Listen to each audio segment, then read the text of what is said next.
सभी साथियों को नमस्कार। मैं भोजपुरी शायर रंजित गाजीपुर यूपी से। दोस्तों, आप लोगों को हम बता दें कि दीवाना म्यूजिक से बड़े भैया ओम प्रकाश दीवाना जी का एक गाना आ रहा है कि देवरा गुड़वा मिसना बा।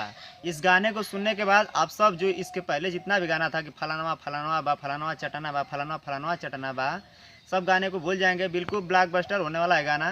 तो मैं चाहूँगा कि आप लोग दीवाना म्यूजिक पे जाके, और ये यानी 11 तारीख को 11 सितंबर सुबह 9 बजे दीवाना म्यूजिक से रिलीज होगा। तो मैं चाहूँगा कि आप लोग अपना प्यार दुलार दीजिए।